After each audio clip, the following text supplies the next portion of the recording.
Seja bem-vindo ao Sobre Bíblia, seu canal de Bíblia de estudo aqui no YouTube. E olha, mais um vídeo aqui pro canal. E dessa vez eu tô gravando depois da última comparação de comentário. Tô bem cansado, mas eu quero gravar. Eu gosto de gravar. Esse é um tema que eu tenho que trazer pra cá logo, né? E eu acabei esquecendo de fazer isso antes. E vamos tratar do jeito certo sobre as traduções da Bíblia. Então, basicamente nesse vídeo você vai entender qual é a melhor tradução da Bíblia para o português e por que ela é a melhor tradução da Bíblia para o português. Entendeu? Eu vou te explicar como é que funcionam as traduções, qual a diferença entre cada tradução e você vai ter tudo necessário para escolher a melhor Bíblia para você estudar, tá? Para você ler. Antes de passar para o vídeo, eu quero deixar aqui uma questão pessoal minha. Eu tenho a minha Bíblia padrão de leitura, tá bom? Que é a ACF. É a ACF, de todas as Bíblias que tem. A padrão de leitura minha aqui no canal é a ACF, eu sempre tenho uma perto de mim. E eu tenho as Bíblias de estudo também, tá? O que acontece? Eu leio a Bíblia usando a ACF e eu estudo nas outras Bíblias. Eu só leio os comentários das outras, ou um estudo adicional, entendeu? É assim que eu faço. Eu fiz esse vídeo, tô fazendo esse vídeo porque muita gente me pergunta essas coisas, né? E agora é a chance da gente conseguir responder o máximo de questão relacionado à melhor Bíblia de estudo. Antes de começar o vídeo, já curte e já se inscreve no canal e coloca mais dúvidas que surgir durante o vídeo aqui nos comentários, porque eu posso gravar mais sobre isso e colocar para vocês, tá bom? Isso eu posso fazer também. Talvez eu deixe de passar em algum ponto, seja importante, né? E aí nos comentários eu vou ficar sabendo. Então coloca nos comentários aqui e a gente vai tentar responder. O que eu puder responder no comentário eu vou responder. O que for muito técnico aí eu faço um vídeo sobre isso, beleza? Você também pode se inscrever no canal, curtir o vídeo e mandar para colaborar com o canal. Tá? Você pode colaborar também com o QR Code que está aqui. É o QR Code do canal, nós precisamos de colaboração, né, visto que é um canal que não tem parceria. Deixa eu estender isso aqui. Nós não temos parceria com nenhuma editora, nem ninguém alimenta o canal a não ser os inscritos, tá? É um canal feito para inscritos, feito por inscritos, tá bom? E lembrando também que você tem algumas possibilidades com o canal e com o que eu faço aqui na internet. Primeiro, o livro Texto e Contexto é um livro meu, fino, tá? Bem prático, sobre leitura e interpretação da Bíblia Sagrada. Tá? Ele está disponível pela editora Wiclap, você pode comprar ele e estudar em casa, o link está aqui na descrição. Nesse livro você tem dois estudos grandes que eu fiz aqui para os nossos canais, que é o Leitura Imersiva, que está disponível no Hotmart, aliás, eu até indico vocês fazerem leitura imersiva, e também o Interpretando a Bíblia Sagrada. Tá tudo aqui, tá bom? E tem alguma coisa a mais que só entrou no livro, beleza? Um capítulo a mais aqui. Cara, o livro é muito bom de ler, muito legal, muito prático. Eu coloco o texto bíblico, que a gente vai conversando sobre ele, e vale a pena, tá bom? E outra possibilidade é você fazer o curso direto no Hotmart sobre esses temas que eu falei. Então, o link está na descrição desse vídeo. Vai para o Hotmart se você quiser mais conteúdo assim, tá bom? Vamos focar aqui. Eu tô aqui com a minha tela e essa tela aqui é exportada lá do EATRE, que é a Escola Aberta de Teologia Reformada. Isso significa que eu já gravei sobre esse vídeo, mas eu vou gravar aqui vou um pouco mais direto ao ponto com vocês. Vai ficar bem legal, porque eu vou tirar aquelas dúvidas que foram surgindo desde que eu gravei esse vídeo no EATRE até agora, tá bom?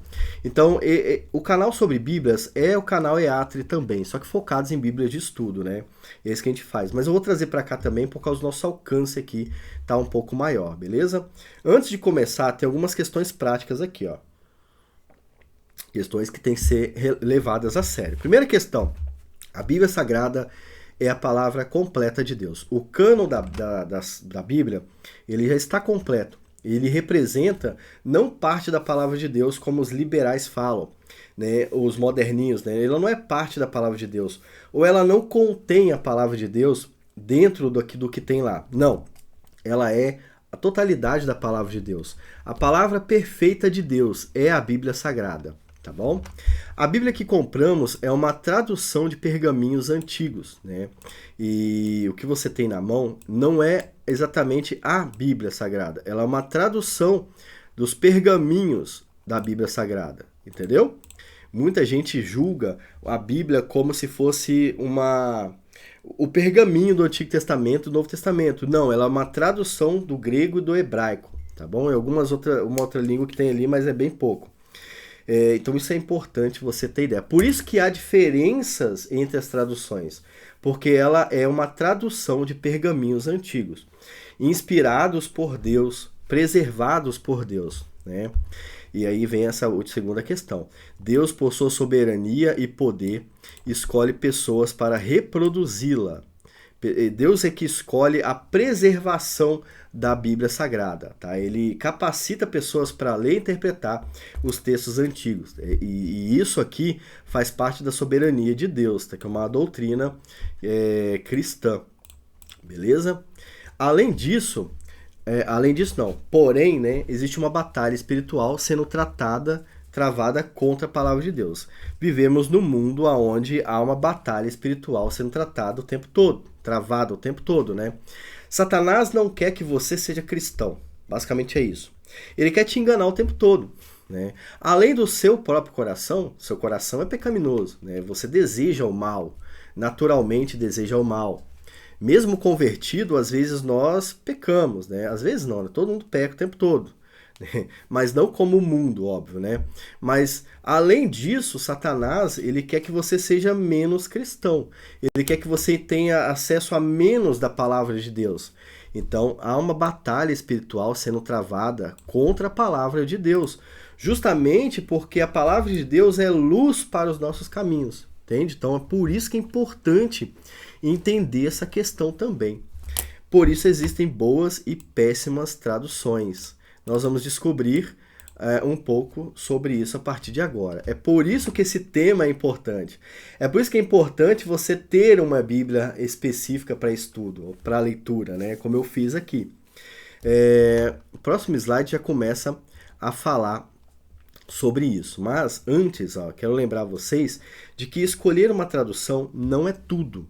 É preciso ler e estudar a Bíblia com atenção e temor a Deus. Então você tem que ter a sua Bíblia preferida, mas você tem que estudar a Bíblia, né? Essa é uma dificuldade muito grande, está ficando cada vez maior dentro do nosso Brasil, dentro do nosso contexto, dentro da dificuldade pessoal de cada um, né? Está ficando difícil manter uma série de estudos, mas é importante fazer isso. Nós já damos prioridades a outras questões ao invés da Bíblia. Então olha só, isso é um problema, tem que ser tratado. É preciso entender que a resposta e ensino vem sempre de Deus. Então, preciso estudar a Bíblia em temor a Deus e em oração, tá? Para isso, eu indico duas questões. Primeiro, o livro Texto e Contexto, que eu já falei no início, vai ajudar vocês a ler e interpretar a Bíblia Sagrada, e o curso Leitura Imersiva, que são dois, 1 e 2, né? O link do curso Leitura Imersiva está aqui na descrição do vídeo, você consegue acessar também. Os dois vão te ajudar quase do mesmo jeito. Você não precisa ter os dois, tá? Você pode ter um e não o outro. Se você quiser ter os dois, você vai me ajudar mais, mas não é obrigatório, tá bom? Se você ter só o livro Texto e Contexto, segunda edição, você vai ter o que tem no Leitura Imersiva 1 e 2, tá bom? Eu preciso ser sincero, não preciso ficar, né, mentindo para vocês, não. O livro foi escrito por mim, tá? O curso também. Vamos direto ao ponto agora? Tô ficando ruim da garganta, porque eu já gravei 1 hora e 14 minutos. Graças a Deus, né? A melhor parte do dia é estar aqui gravando. Se eu pudesse, eu ficava gravando direto sobre teologia. O problema é questão financeira, por isso que eu tenho que trabalhar. Senão, se eu pudesse não trabalhar e ficar aqui o dia todo, eu ficava. Com certeza. Vamos lá. Pessoal, há duas divisões em traduções da Bíblia, tá? Duas divisões simples, tá bom? Simples, vamos falar do básico aqui. Eu chamo de base textual. Duas bases. Primeiro, texto crítico e texto tradicional. O que muda de um para o outro? Vou falar sobre isso com você agora, né? Deixa eu ver o que falar aqui, isso aí. Então são duas questões importantes. A base textual de uma Bíblia revela muito do que você vai ter desta Bíblia, tá? Nós temos basicamente duas divisões. Texto crítico são básicas, tá? Existe outra divisão, mas basicamente é isso. Texto crítico, que é o texto minoritário, e texto tradicional, que é também chamado de receptos, né? O texto crítico, ele é baseado em pergaminhos do Novo Testamento. Então, quando fala de texto crítico, só fala do Novo Testamento, tá? São encontrados recentemente e considerados por alguns estudantes como mais antigos. O texto crítico ele começa a surgir na história a partir da década de 50. Em 1950, a partir desse momento para cá, é encontrado vários pergaminhos do Novo Testamento. Também são encontrados pergaminhos do Antigo Testamento, mas contaminados com várias heresias. Vou falar um pouquinho sobre cada um desses pontos. E por serem encontrados em perfeito estado, são considerados pela crítica textual e por muitos estudantes hoje como mais antigos pergaminhos. E por isso alguns vão chegar ao extremo, falar que esses pergaminhos são os mais fiéis. Por quê? Porque são os mais antigos, na opinião desses estudantes, tá? Minha opinião não é essa, mas eu vou explicar como eles explicam. Os pergaminhos do Novo Testamento são poucos e são basicamente cópias que estavam junto com grupos de religiosos gnósticos, tá? Há gnosticismo dentro, não é agnosticismo, existe gnosticismo dentro de pergaminhos de texto crítico, tá bom? Por isso que a Bíblia Sagrada no Novo Testamento nunca é 100% texto crítico, ela é sempre uma mistura entre duas bases, né? Mas é isso, o texto crítico é o Novo Testamento, foi encontrado a partir da década de 50, com várias polêmicas, várias histórias mal contadas, mas são histórias e eles refletem o Novo Testamento, tá bom? E do Antigo Testamento, a partir dessa década de 50, também foram encontrados o que nós chamamos de pergaminhos do Mar Morto. Só que tem uma grande polêmica envolvendo o pergaminho do Mar Morto. Qual é a polêmica? Junto com os textos do Antigo Testamento, foram encontrados textos de outras religiões, o que leva a acreditar que aquele grupo de pessoas não era cristão, entre aspas. Não era adorador a Yahvé especificamente, mas um grupo misto, né? Um grupo de religioso que lia de tudo. E também, nesses textos do Mar Morto, também são encontrados ensinos estranhos à palavra de Deus, entendeu? Então, essa base textual nós chamamos de texto crítico, tá? Daqui a pouco eu vou mostrar, deixa eu ver, tem uma tabela aqui que vocês vão entender quais bíblias têm texto crítico. Na minha opinião, na opinião de algumas pessoas, o pior texto, e na opinião de outras pessoas, o melhor texto, tá? Mas é basicamente isso que eu falei. Texto crítico são esses achados do Novo Testamento que surgem a partir da década de 50, cheio de problema, tá? A outra base textual é o texto tradicional, ou chamado de texto recepto.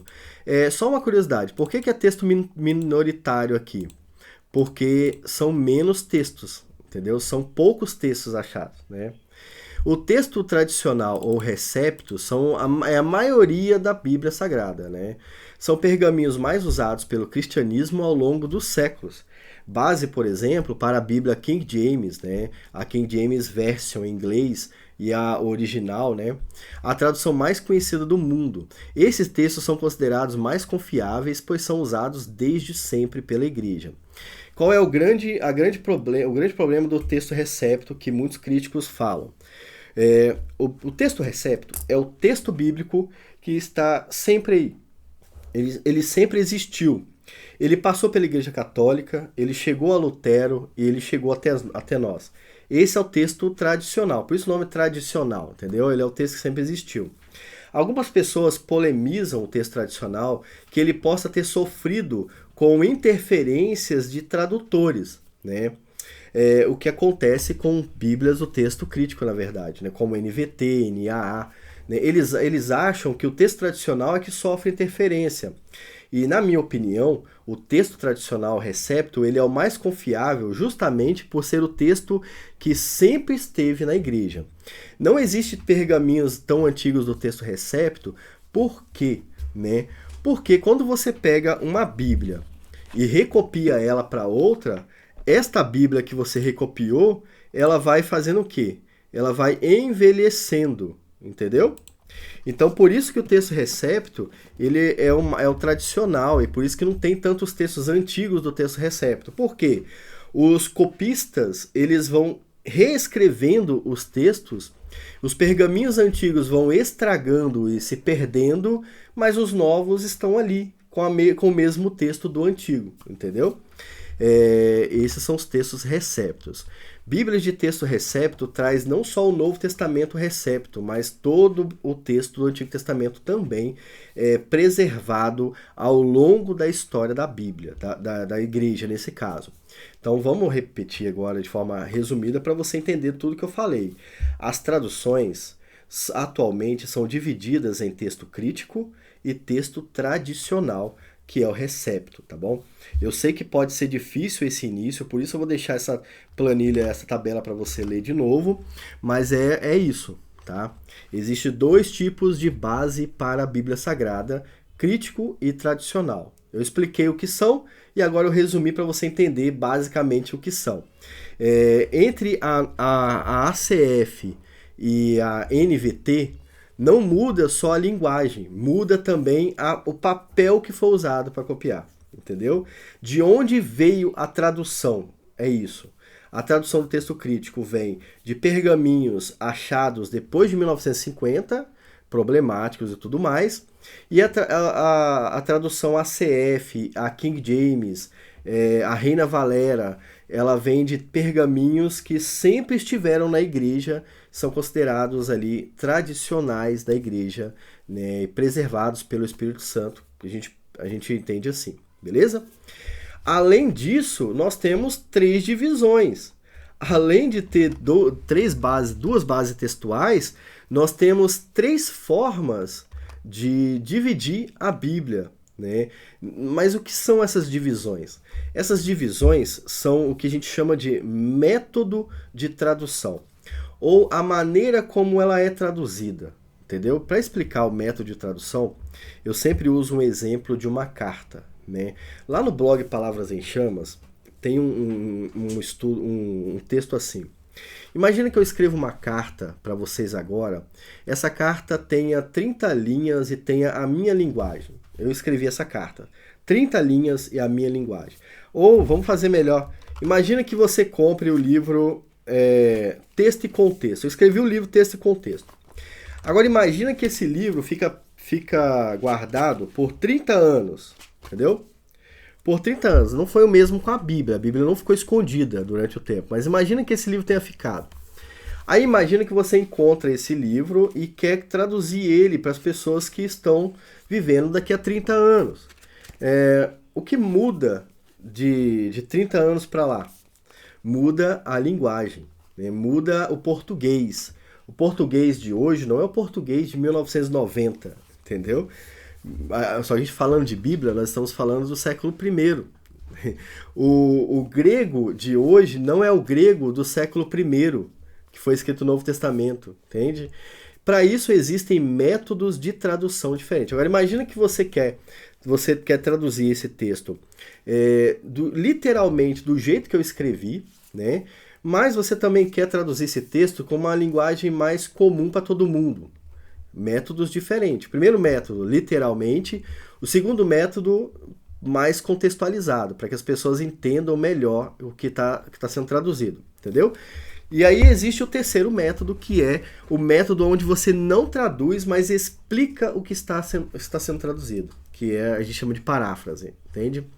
Então vamos dividir agora os três métodos. Primeiro método, equivalência formal. É um termo técnico que é muito difícil de lembrar. Equivalência formal. Equivalência formal significa que eu vou traduzir aquele texto o mais perto possível do original. Significa que a tradução vai refletir o máximo de originalidade, entendeu? Se eu escrevi aqui, por exemplo, Manual Básico para a Leitura e Interpretação das Escrituras, significa que o tradutor dessa frase vai tentar seguir o máximo disso aqui, dentro das limitações que tem cada linguagem, entendeu? Ele vai tentar fazer o máximo disso aqui. Imagina você traduzir isso aqui para o chinês. Você vai tentar fazer exatamente o jeito que está aqui, entendeu? Esse é o método de equivalência formal. As bíblias de equivalência formal, elas são meio que rejeitadas por grandes teólogos. Por quê? Porque, eu não sei porquê, cara, esses caras são doentes, são malucos. Eu não sei qual o problema deles. Tem problema de cabeça. É, eles vão dizer que a equivalência formal é difícil de entender. Mas, cara, é difícil de entender português? Se é difícil de entender português, a gente deveria estudar português, né? Mas não. Ao invés de incentivar vocês a estudar português, eles desestimulam vocês a entender o português e procurar uma coisa mais fácil. A gente vive nessa era, né? A época da facilidade. O que é mais fácil é legal. Mas não é isso que o pessoal da equivalência formal entende. O pessoal da equivalência formal, eles buscam a fidelidade ao escritor original. Para esses caras, é importante respeitar o texto bíblico, entendeu? Equilibrando os idiomas, mas respeitando o texto bíblico. Então, bíblias como ACF, Almeida Revista e Corrigida, King James Version, apesar de King James ela é bem fácil de entender, mas alguns textos não. Essas traduções buscam colocar o que está escrito no texto, entende? E essa tradução, esse é o método que eu escolho. Eu prefiro esse, tá? Mas existe o segundo método, né? Como eu exemplifiquei agora há pouco. A equivalência dinâmica. Equivalência dinâmica, ela busca facilitar, entendeu? Então ela vai traduzir com outras palavras, entende?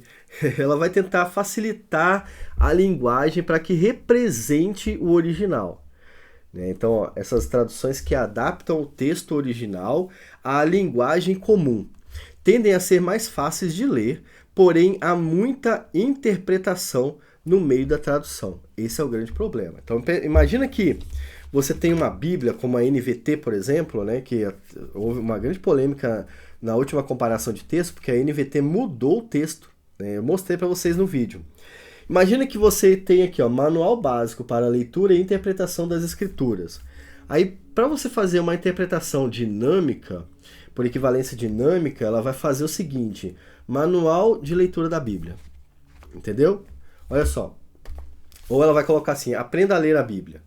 Isso foi uma tradução com equivalência dinâmica. Eu facilitei o entendimento, porém eu excluí que é um manual básico, que é sobre leitura e interpretação. E eu excluí o fato de que eu considero isso aqui escrituras sagradas. Entende? O problema da equivalência dinâmica, que são as Bíblias mais fáceis de ler, é que elas têm que reduzir o que o autor colocou para ser mais fácil de ler. Entende? Esse é o grande problema. E esse é o segundo método de tradução que existe, né? É o método mais incentivado. Olha, por exemplo, a Almeida Revista Atualizada, ela é uma tradução por equivalência dinâmica, né? Mas quando você vai ler hoje, a ARA parece que é formal, mas é porque ela é bem antiga. A ACF, por exemplo, que traz uma equivalência formal, é mais fácil de ser lida do que a ARA, porque a ARA é de 1999, entende? E ela tem uma linguagem mais acadêmica do que a ACF, que tem a equivalência formal.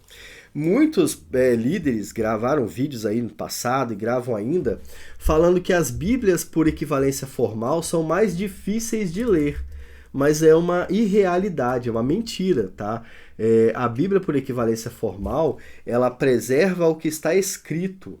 Ela não existe para ser mais difícil, mas para ser mais fiel. Por isso que ler a ARA e ler a ACF tem uma diferença muito grande. Né? A King James, por exemplo, a King James Fiel, ela traz equivalência formal, mas ela é muito simples de ler. Por quê? A grande importância da equivalência formal não é ser difícil de ler, mas ser exatamente o que está escrito. Ser literal, entendeu? E na equivalência dinâmica, você tem a NVI, por exemplo, a NVT, a NAA, que procuram trazer um texto mais fácil de ler. É dinâmico, sabe? Ele tenta bater com o que está escrito. Praticamente nem é uma tradução, né? Uma vez que você tem que mudar os elementos do texto, você não tem mais uma tradução. Por isso que é uma equivalência dinâmica, né? Mas, assim, é bom ler equivalência dinâmica? Sim, né? Só que você tem que ter em mente que aquela ali talvez não seja o que está escrito na Bíblia, porque ele está tentando facilitar a linguagem. tentando facilitar a linguagem, eu sou obrigado a diminuir o conteúdo para que você entenda o que eu estou falando. Esse é o grande problema, mas é isso que é equivalência dinâmica, tá? Vamos ler de novo o que é equivalência dinâmica para você entender? Equivalência dinâmica são traduções que adaptam o texto original à linguagem comum, facilitam a linguagem nesse caso. Tendem a ser mais fáceis de ler, correto, como a NVI, a NAA, a NVT. Porém, há muita interpretação no meio da tradução. E esse é o problema da equivalência dinâmica. O último tipo de tradução, o último método é a paráfrase, tá? Na paráfrase, você tem a grande questão aqui, que esse texto tenta explicar enquanto traduz, entende? Então é como se você tivesse Deus é amor e você tentasse, enquanto traduz, tenta explicar o que traduz, entende? Não são consideradas traduções, mas interpretações das traduções. Não é indicado para ninguém uma paráfrase, tá? Por que não é indicado para ninguém? É certo que é bom entender o que está escrito. Eu não tenho dúvida disso. Mas você não pode fazer isso com a tradução. Você tem que fazer isso com o comentário. Então, uma paráfrase, ela tenta facilitar demais e acaba, às vezes, optando por uma opinião.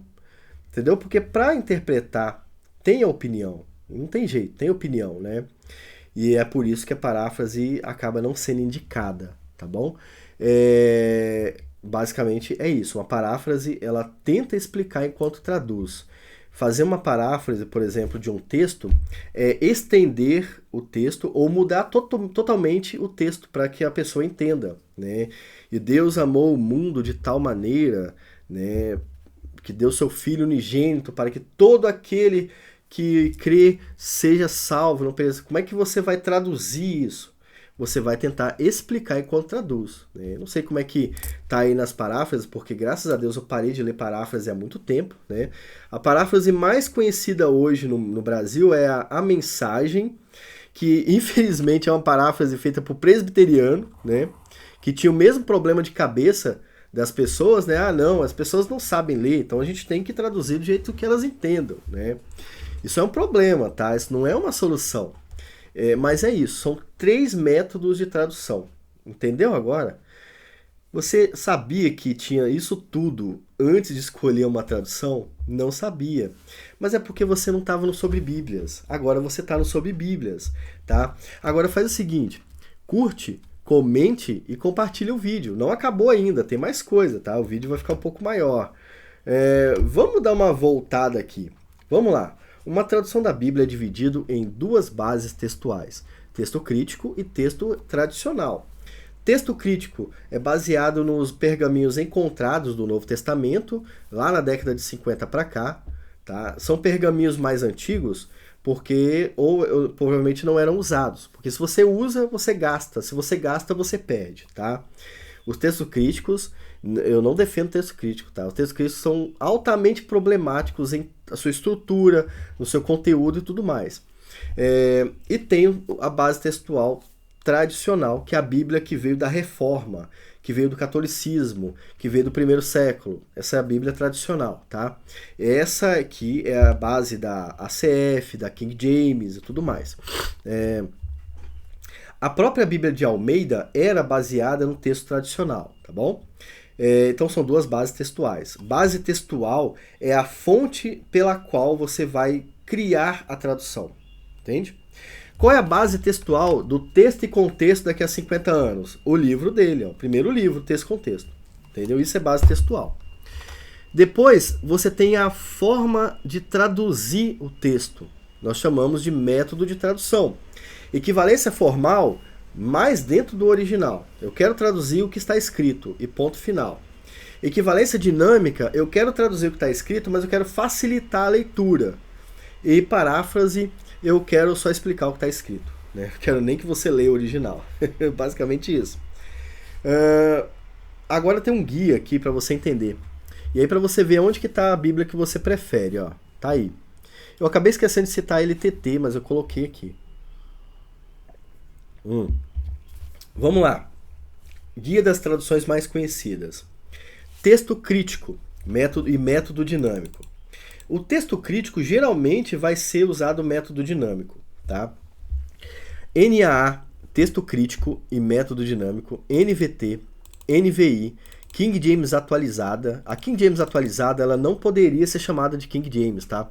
Porque além de trazer um método dinâmico diferente do original, ela ainda usa pergaminhos diferentes do original, entendeu? Então ela não deveria ser chamada King James. Vou até marcar aqui de vermelho ela, ó, vermelho. A Almeida Revista e Corrigida, ela é o texto crítico, mas o método é formal, né? Então eu coloquei aqui, mas porque eu teria que criar uma categoria só para ela. Mas ela é método formal, texto crítico nesse caso, tá bom? Almeida Século XXI, texto crítico, método dinâmico. Almeida Edição Contemporânea, texto crítico, método dinâmico. Bíblia de Jerusalém, também. As Bíblias católicas seguem o padrão do texto crítico com método dinâmico, tá? Bíblias católicas seguem esse mesmo padrão.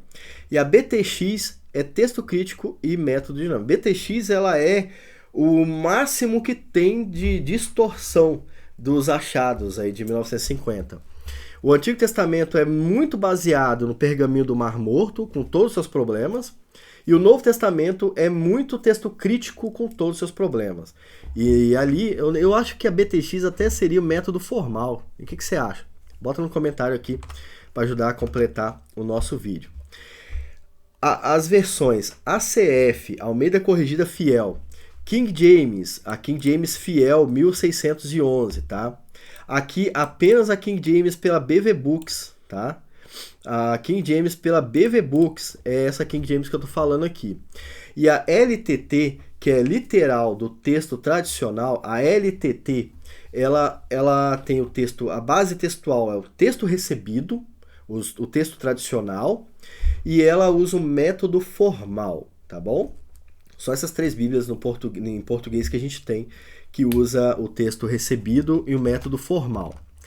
E a paráfrase, as paráfrases mais conhecidas são a Mensagem, que ela é uma paráfrase também, ela usa texto crítico, tá? A Mensagem. A Mensagem é uma boa paráfrase.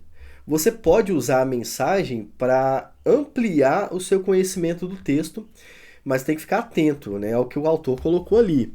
Mas ela não deve ser lida como primeira Bíblia, tá bom? A NTLH também é uma boa paráfrase, mas ela não pode ser usada como texto principal.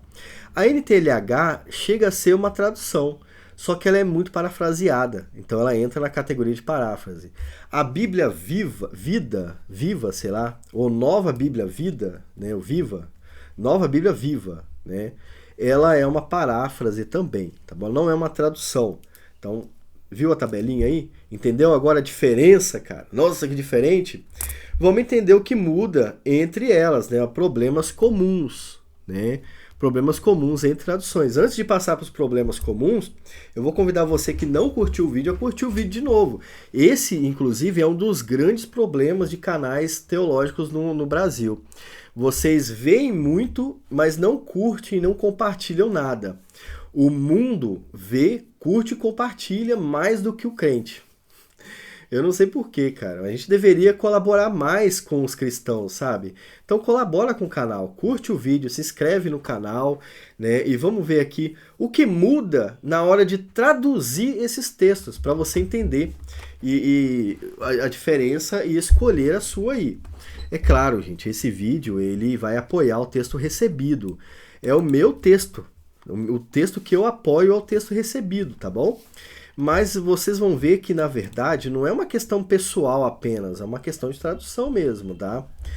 Bíblia de texto crítico. Esse é só um dos problemas para que vocês fiquem espertos e procurem os outros. Existem mais, tá? Lá no Salmo 139, no versículo 19, Bíblias do texto crítico costumam mudar a tradução. Entende? Isso aqui não é só no Salmo 139, isso aqui é em toda a Bíblia, tá? Como geralmente a Bíblia do texto crítico tenta ter uma tradução dinâmica, ela muda a tradução. ela não se torna dinâmica, mas ela muda a tradução. É diferente. Na verdade, criar uma tradução dinâmica é uma desculpa para mudar uma tradução. Entendeu? É isso. A King James, por exemplo, poderia ser enquadrada em uma Bíblia com texto recebido com tradução dinâmica. Entende? Mas ela não é por vários textos serem mais literais. Mas, aparentemente, a tradução, o método dinâmico, ele é uma desculpa para mudar a tradução. Olha, por exemplo, aqui no Salmo 139, versículo 19, o texto diz o seguinte: na NVT, ó Senhor, quem dera destruísses os perversos, afastem-se de mim, assassinos. A tradução NVT escreve assim: baseada talvez na opinião de quem traduz, ou talvez baseada nos pergaminhos do Mar Morto, tá bom? Talvez, né? Ninguém sabe, ninguém nunca vai saber isso aqui. Tem tantas opiniões, né? Na ACF, que é baseada nos pergaminhos tradicionais, nas traduções que sempre estiveram aí, está escrito: ó Deus, tu matarás de certo o ímpio, apartai-vos, portanto, de mim, homens de sangue. Por que que esta tradução é mais correta do que a do texto crítico? Porque o salário do pecado é a morte, nós já aprendemos isso, né? Então é certo que o ímpio vai ser morto por Deus e que vai herdar a morte eterna, né? O inferno, tá? Inclusive, talvez Paulo, quando escreveu Romanos nesse ponto, tenha usado essa doutrina que está em Salmo 139. O salário do pecado é a morte, porque o salmista expressa que, de certo, Deus matará o ímpio. Olha só, faz sentido dentro do contexto geral da Bíblia. Enquanto a NVT e várias Bíblias de texto crítico tentam aliviar a mensagem, a ACF e as Bíblias de texto recebido tentam colocar exatamente o que está escrito. Entendeu? Isso é um dos problemas que você vai achar em Bíblias de texto crítico, tá bom? Segundo problema, Bíblia de texto crítico costuma amenizar ou até modificar textos do Novo Testamento, principalmente no Novo Testamento, que é antigo, aqui é novo. Dois exemplos para vocês terem uma noção do problema. Ó. Lá em Colossenses 1,14, o texto na King James Version, na King James, que sempre existiu, é o seguinte: em quem temos redenção pelo sangue, né, pelo seu sangue, sangue de Cristo, o perdão dos pecados. As Bíblias com texto crítico, os pergaminhos de texto crítico, eles tiram parte do texto, entendeu? Eles modificam na hora de copiar. Pensa comigo no que é um pergaminho do texto crítico. Deixa eu voltar aqui para vocês. Ó. É o seguinte, durante os séculos que foram se passando, a Bíblia foi sendo reescrita, tá? Então, você tem lá os pergaminhos do século 50, da década de 50, eles são cópias. Alguém copia o pergaminho, tá? Ele tem o pergaminho na sua frente, mas ele está recopiando o pergaminho. O problema do texto crítico é que na hora de recopiar o pergaminho, os autores colocaram entre parênteses ou excluíram parte do que eles tinham na frente, entendeu? Essa é a grande questão, como vocês podem ver nesse texto aqui, ó. Colossenses excluíram o sangue de Jesus aqui, excluíram o sacrifício de Jesus, entendeu? E colocaram em quem temos redenção, a remissão dos pecados. Entende que parece que está faltando alguma coisa? Você só percebe que está faltando alguma coisa quando você lê um texto completo. Esse texto completo ele está nos textos recebidos aí na King James, na ACF e na LTT também. Na Reina Valera também vai estar assim, beleza? Em Mateus 20, versículo 23, você tem a exclusão de um grande texto. Uma quantidade grande de texto foi excluída. A Almeida Revista e Corrigida também exclui esse texto. O texto diz o seguinte: e diz-lhes ele, na verdade, bebereis o meu cálice. Mas o assentar-se à minha direita ou à minha esquerda não me pertence dá-lo, mas é para aqueles para quem o Pai o tem preparado. Olha só, parece que não tem nada aqui, né? Aí você vai para o texto tradicional e diz-lhes ele, na verdade, bebereis o meu cálice e sereis batizados com o batismo com que sou batizado. Mas o assentar-se à minha direita ou à minha esquerda não me pertence dá-lo, mas é para aqueles para quem meu Pai o tem preparado. Excluíram esse texto aqui quando foram recopiar o Novo Testamento. Esse batismo aqui, esse texto apoia os mártires do primeiro e do segundo século, entendeu? Na verdade, eles beberam o cálice de Jesus e foram batizados com o batismo que ele foi batizado, que foi ali a morte, né? O sacrifício, eles também foram sacrificados. Não que isso gerou redenção para eles, mas que eles experimentaram isso também. Esse cálice era esse batismo, entendeu? É a mesma coisa, sim, porém estava no texto e agora não está mais. O problema do texto crítico é geralmente esse, e em outros textos mais. Tá? Não coloquei todos aqui, senão o vídeo ficaria enorme, né? E as paráfrases, elas são mais problemáticas ainda, né? Ó, elas interpretar ao invés de traduzir. Elas costumam interpretar ao invés de traduzir, reduzindo teologicamente o texto. A mensagem, lá em Romanos 5, 1 e 2, faz uma bela paráfrase. Porém, ela desconsidera elementos importantes do texto. Entendeu? Essa é a questão. Elementos que, se você não lesse numa Bíblia de tradução mesmo, você perderia. Mesmo que o texto tenha ficado bom. Na verdade, daria para pegar uma paráfrase e colocar como comentário do texto. Daria para fazer isso, né? Ao aceitar a fé, olha como parece um comentário. Isso aqui é o texto da mensagem. Ao aceitar a fé, o que Deus sempre desejou para nós é consertar nossa situação com Ele, tornar-nos prontos para Ele. Alcançamos tudo isso com Deus por causa do nosso Senhor Jesus Cristo. Além de ter ficado confuso, que ele começa a falar de uma coisa e ele faz um comentário grande, né? Além de ficar confuso, ele está traduzindo, de acordo com ele, isso aqui é Romanos 5, versículo 1. Mais ainda, abrimos-nos para Deus e descobrimos, ao mesmo tempo, que Ele já abriu para nós e nos achamos no lugar que Ele queria que estivéssemos, perante a graça e a glória de Deus, na presença dEle, expressando nosso louvor. Cara, que loucura é essa? Ele está falando que isso é Romanos 5, versículo 1 e 2. Mas olha o que está escrito no texto. Tendo sido, pois, justificados pela fé, temos paz com Deus, por nosso Senhor Jesus Cristo. Não tem nada do que o texto fala. E aquilo ali é considerado uma leitura bíblica. Olha como é diferente, entendeu? Por isso as paráfrases são problemáticas, pelo qual o texto vai continuar, temos a entrada pela fé. E outra questão, o texto nem está falando que nós estamos aceitando a Deus, não está falando sobre aceitação, está falando sobre justificação pela fé, entendeu? Cara, a paráfrase é muito problemática por isso. Você vai ler a paráfrase se você quiser ter uma visão do texto, mas você não pode usar a paráfrase como leitura devocional. Ela não pode substituir a Bíblia, entendeu? Porque ela vai acabar com a sua leitura. Você vai ficar, talvez, vou arriscar aqui um exagero, você talvez fique burro biblicamente falando, porque você acha que leu, mas você não leu nada. Você não leu a Bíblia, essa é a questão. Então é um risco que corre quem lê paráfrase, tá? Para finalizar, as minhas indicações sobre as melhores Bíblias de leitura, tá? Aqui não é Bíblia de estudo, é Bíblia de leitura.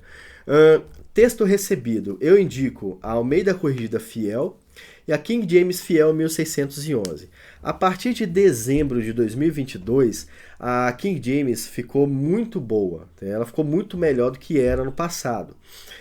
Então eu indico essas duas. E, particularmente eu uso a Almeida Corrigida Fiel. Não tem nada a ver com a editora não me paga, ela não me manda nada. Vocês podem ver os vídeos aí, não tem nada dela. Tudo que eu tenho aqui é comprado, né?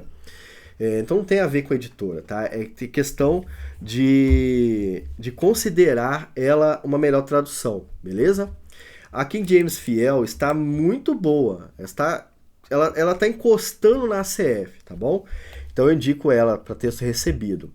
Para texto crítico, eu só consigo indicar a Bíblia Almeida Edição Contemporânea. A edição contemporânea é uma Bíblia de texto crítico por equivalência formal, mas ela tem muito do texto recebido. tá? Então você tem até que ficar de olho, porque é possível que daqui a pouco eles parem de vender a Almeida Edição Contemporânea, justamente por ser muito parecida com a Bíblia CF e demais. Entendeu? Agora notas pra gente encerrar o vídeo de hoje aqui. Você gostou do vídeo? Curte, comente, compartilhe. Colabora aqui ó, com o canal também, se quiser colaborar, vai ajudar bastante. Essas notas são importantes. Nem sempre eu uso outras traduções. Geralmente eu uso apenas a CF, tá bom? Essa é a minha realidade. E quando eu preciso consultar, eu vejo na King James 1611. A King James 1611 é a minha Bíblia com equivalência dinâmica, mesmo que ela seja equivalência formal, né? A King James eu uso ela para isso. Então, basicamente, eu fico entre a CF e King James, mas se eu quisesse ler uma Bíblia de texto crítico, eu leria a Almeida Edição Contemporânea, que é muito boa de ler mesmo, tá? Ela realmente é muito contemporânea, ela é muito boa nesse aspecto aí. Porém, ela tem esse problema, né? Texto do Novo Testamento vai ficar faltando texto, como eu mostrei para vocês aqui. Mas ela é muito boa de ler. Mas mesmo assim, nem sempre eu uso outras traduções, tá bom? Nenhuma paráfrase deve ser considerada quando se pretende estudar ou expor a Bíblia Sagrada. Nem mesmo para crianças. Criança tem que aprender. Criança não tem que ser facilitado o ensino. Você que tem que explicar o que está lendo. Mas usar uma paráfrase com uma criança é muito triste, porque você está limitando o conhecimento da criança, tá? O culpado da criança não entender é seu, é sua. O culpado é da sua escolha e não do texto bíblico que você vai usar. O uso do texto crítico é mínimo, se não zero. Hoje, em 2023, eu diria que é zero, tá? Eu não uso nada do texto crítico. Mas mantenho algumas traduções para comparar quando eu preciso, beleza? Gostou do vídeo? Curte, compartilha e seja membro do canal para mais estudos assim. Esse foi o guia de Bíblias aqui do nosso canal. Eu já tinha gravado ele, mas eu precisava trazer para vocês com algumas atualizações e tudo mais, né? Então, Devaí, qual a melhor Bíblia de leitura? Cara, eu não sei, você tem que considerar tudo que eu falei aqui para escolher. Particularmente, eu escolho a ACF, tá? A edição Almeida corrigida e fiel. Deixa eu ver onde tem aqui. Não tem nenhum lugar a logomarca da ACF aqui, né? Mas eu uso esta aqui, ó. Essa Bíblia aqui, que eu gosto de ler nela, mesmo que ela tenha algumas palavras mais tradicionais, mas aí a gente vai atrás, estuda, afinal de contas você está estudando, né? Então você tem que estudar mesmo.